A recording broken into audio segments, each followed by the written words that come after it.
रही। तो उसमें कुछ ज़्यादा जाने की ज़रूरत नहीं है। आप भी अपने जीवन में कभी न कभी किसी लड़की का पीछा किए होंगे। मैं जब क्लास 12th में पढ़ता था या 10th में पढ़ता था, तो उस समय मैंने उनका साइकिल से पीछा कर लिया था। बस एक छोटा-सा किस्सा है।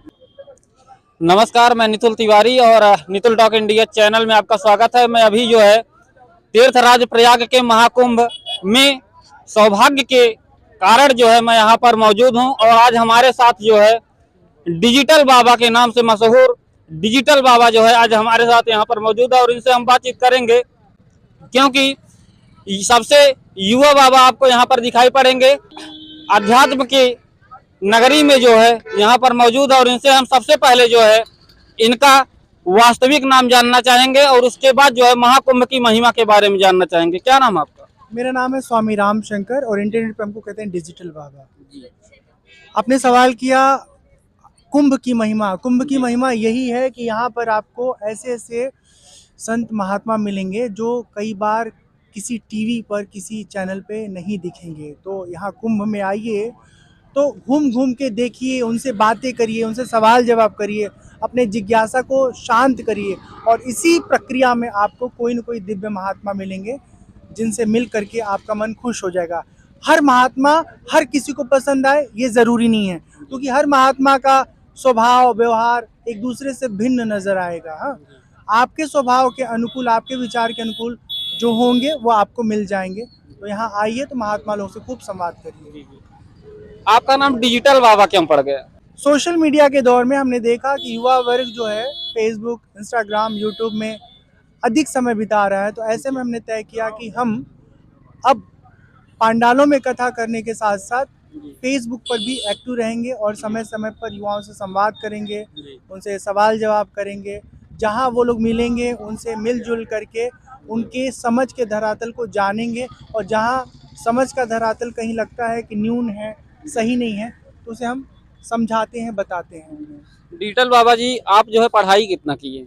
बीकॉम हमने गोरखपुर विश्वविद्यालय से किया है और उसके बाद हमने आध्यात्मिक यात्रा आरंभ किया, दीक्षा लिया वैष्णव परंपरा से और इस तरह से फिर गुरुकुल में 7 वर्ष तक रह कर के हमने उपनिषद, वेद, रामायण, भगवत कथा इन सब चीज़ों का अध्ययन किया और अब हम राम कथा सुनाते हैं, भागवत कथा सुनाते हैं और अलग-अलग जगह जा कर के युवाओं में आध्यात्म का प्रचार-प्रसार करते हैं। अभी मैंने देखा जो है एबीपी न्यूज की सीनियर एंकर हैं और चित्रा त्रिपाठी जी की मैं बात कर रहा हूँ।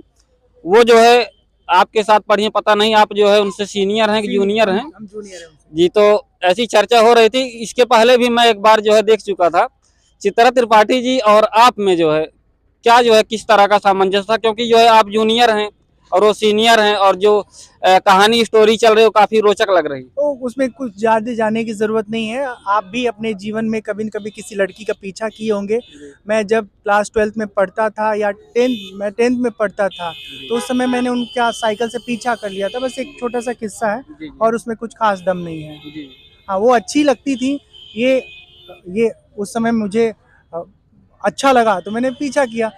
अभी भी अच्छी लगती है, अच्छा काम करी, गोरखपुर का नाम रोशन कर रही हैं, मिलती हैं तो प्यार से सीताराम, नमः शिवाय, हेलो हाय कहती हैं, अच्छा लगता है। जब आप पहली बार चित्रा त्रिपाठी जी से मिले थे, क्योंकि मैं भी एक पत्रकार हूँ और पत्रकारिता की पढ़ाई किया हूँ, तो मैम जो है सीनियर है हमसे, तो मैम के सामने जब आप पहली बार ये बात रखे तो आपको ये बात जब आप रख रहे थे तो आपको कुछ संकोच हो रहा था कि नहीं?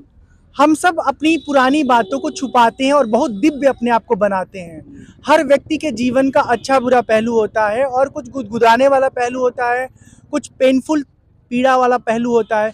तो वो गुदगुदाने वाला था। मतलब आप कल्पना करो कि आपको कोई 18 साल पहले फॉलो किया हो और वो 18 साल तक आपको बताया ना हो और फिर जब आप अपने जीवन के क्षेत्र में ऊंचाई पे पहुंचे हैं, वो भी अपने विधा में कुछ बेहतर कर रहा है।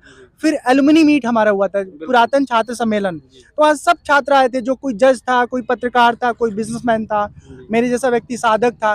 तो सब एक दूसरे से अपनी गुदगुदी वाली बातें कर रहे थे। हमने भी वहाँ पे अपने मन की बात कही, सब लोग सुने, हंसे। तो कोई ऐसी बात नहीं है जिसको छुपाई जाए। ये सबके जीवन का किस्सा है। मुझे अच्छा लगा, मैंने बताया, उन्हें भी अच्छा लगा, वो सुनी। तो आप बीकॉम किए हैं गोरखपुर विश्वविद्यालय से और एलुमनी मीट हुआ और बहुत सारे लोग जो है आपको मिले, जैसा कि आपने बताया। तो आपको ये नहीं लगा कि हमने संन्यास धारण करके कहीं कुछ गलती कर दी है? अरे कोई सन्यासी हो जाए या कुछ भी हो जाए, उसके जीवन का जो किस्सा है उसमें भी जो अच्छे किस्से हैं, गुदगुदी वाले किस्से हैं। एक लड़का किसी लड़की को फॉलो किया है, उसने कोई हार्म या कोई क्राइम नहीं किया, गुनाह जी, नहीं है, बिल्कुल। और वो भी ऐसा अच्छा लड़का कि जब उसको पता चला कि मैं इंटर कॉलेज का बच्चा हूँ और ये लड़की यूनिवर्सिटी वाली है, तो साइकिल का रास्ता चेंज करके अपने घर चला गया और दोबारा कभी फॉलो नहीं किया। तो मैं तो कहना चाहता हूँ भैया, कोई अच्छा लगे देख लीजिए, उससे मिलके बात कर लीजिए, लेकिन जबरदस्ती किसी के पीछे मत पड़िए। कुछ इतने दुष्ट नालायक बदतमीज लड़के होते हैं कि लड़की को मालूम है इसे हम नहीं पसंद करते हैं, उस लड़के को भी मालूम है कि वो लड़की हमको पसंद नहीं करती है, फिर उसके पीछे हूटिंग करते हैं। ऐसे दुष्ट लोगों को तो मतलब क्या बताऊं, ऐसा मत करिए, कुछ मतलब नहीं है, किसी के पीछे जबरदस्ती नहीं पड़ा जाता है।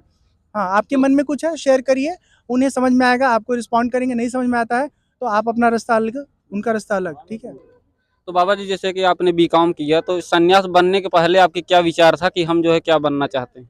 मेरा ड्रीम था फिल्म एक्टर बनना, मैं थिएटर आर्टिस्ट था, खूब ढेर सारा नाटकों में अभिनेता के तौर पे काम किया, लेकिन उम्र जैसे जैसे बढ़ रही थी वैसे वैसे मुझे समझ में आ रहा था कि ये देश दुनिया में सब स्वार्थ के कारण रिश्ते टिके हुए हैं, और कुछ ऐसा ईश्वर का संयोग कि हमको आध्यात्म में रुचि बन गई, हम आध्यात्म के रास्ते पे चल पड़े। अब बस करिए, सीताराम, और सारी कहानी आपको सुनने के लिए हमारे चैनल पे आना पड़ेगा, ठीक है। तो हरे ये थे कृष्णा। डिजिटल बाबा जी, और इन्होंने अपना टाइम दिया, और ये महाकुंभ का ये पावन अवसर है, क्योंकि यहाँ पर जो है देश विदेश से लोग आए हुए हैं। और डिजिटल बाबा जी से बात करके मुझे भी अच्छा लगा, और आप जो है चैनल को देखिए और डिजिटल बाबा जी की हर बात को सुनिए और आपको भी अच्छा लगे।